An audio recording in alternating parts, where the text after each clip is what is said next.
بسم الله الرحمن الرحیم. In the name of Allah, the most gracious, the most merciful, به ملت عزیز و بزرگ greetings and abundant salutations to the dear and great nation of Iran. شهیدان گرانقدر حوادث Firstly, اخیر رو I honor the memory of the esteemed martyrs of recent events, the martyred commanders and scholars who were truly and fairly valuable to the Islamic Republic and served it. Today, God willing, they receive the reward for their outstanding services in the presence of the Almighty. در پیشگاه پروردگار I deem it necessary to offer my congratulations to the great nation of Iran. I extend several congratulations to the nation. بزرگ ایران تبریک عرض The first is congratulations for the victory over the fake Zionist regime, with all its clamor and claims. پیروزی بر رژیم The Zionist regime was almost brought to its knees and crushed under the blows of the Islamic Republic. The thought that such blows could be dealt to the regime by the Islamic Republic never crossed their minds, and it happened. We thank God for assisting our armed forces, enabling them to penetrate their advanced multi-layered defense and level many of their urban and military areas under the pressure of their own missiles and the strong assault of their advanced weapons, reducing them to rubble. This is one of the greatest divine blessings. It demonstrates that the Zionist regime should know that aggression against the Islamic Republic of Iran will come at a cost, a heavy cost. And thank God, this has been proven. The credit belongs to our armed forces and our dear people who have nurtured, supported, and strengthened these forces from within, preparing and empowering them to accomplish such a great task. The second congratulations is for the victory of our dear Iran over the American regime. The American regime entered direct war because it felt that if it did not, the Zionist regime would be completely destroyed. It entered the war to save it, but it achieved nothing from this war. They attacked our nuclear facilities, which, of course, is an act worthy of criminal prosecution in an independent international court, but they could not accomplish anything significant. The U.S. president exaggerated what had happened in an unusual manner, and it became clear that he needed this exaggeration. Anyone who heard those words understood that beneath the surface of those words, another truth existed. They could not achieve their goals, and they exaggerate to cover up and conceal the truth. Here too, the Islamic Republic emerged victorious, and in return, the Islamic Republic delivered a hard slap to the face of America by attacking one of its important bases in the region, the Udeid Base, and inflicting damage. Those who had exaggerated in that matter tried to downplay this one, saying nothing happened, while a significant event had occurred. The fact that the Islamic Republic has access to important American centers in the region and can take action against them whenever deemed necessary is not a small matter. It is a major event. In the future, too, this event can be repeated if aggression occurs. The cost to the enemy, the aggressor, will be very high.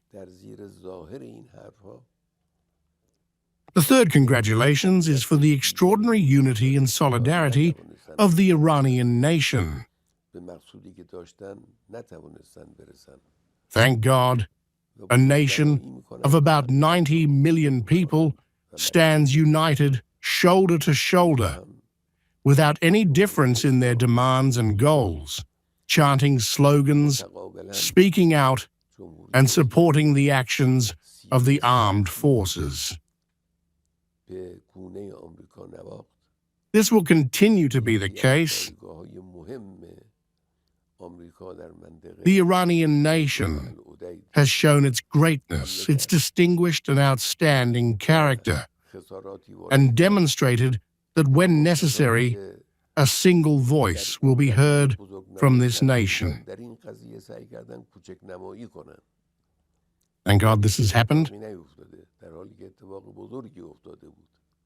The point I want to emphasize as a fundamental point is that the US President, in one of his statements, said that Iran must surrender.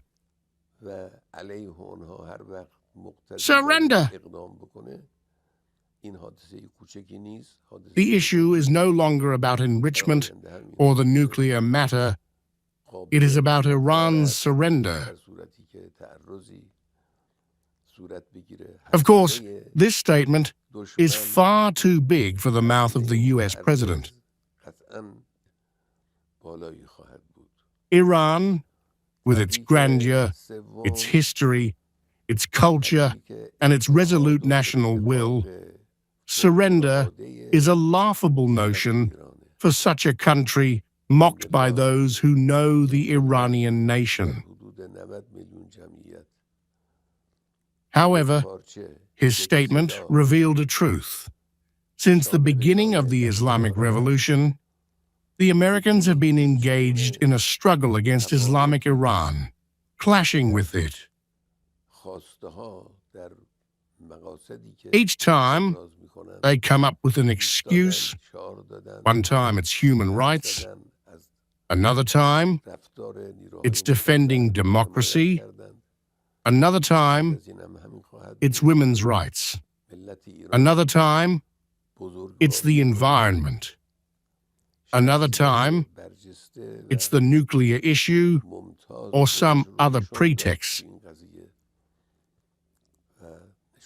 But the essence of the matter is one thing only: Iran's surrender. Previous leaders didn't say this because it's not acceptable in any human society to tell a nation to surrender. They hid it under other pretexts. This person revealed that truth, making it clear that the Americans will only be satisfied with Iran's surrender and nothing less.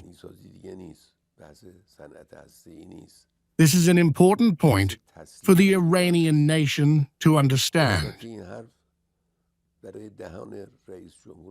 The opposition to America and this great insult to the Iranian nation by the Americans will never happen. Never. The Iranian nation is a great nation. Iran is a strong and vast country with an ancient civilization. Our cultural and civilizational wealth is hundreds of times greater than that of America and its likes. The expectation that Iran would surrender or become something else is one of those absurd notions that will surely be ridiculed by wise and knowledgeable people. The Iranian nation is dear and will remain dear. It is victorious and will remain victorious by God's grace. We hope that Almighty God will always keep this nation under the shadow of His blessings with dignity and honor. May He elevate the status of our great Imam, and may the awaited Imam Mahdi, may our souls be sacrificed for him, be pleased and satisfied with this nation, and may his support back this nation. And peace be upon you, and the mercy of Allah and His blessings. نقطه مهمی است ملت ایران بدانند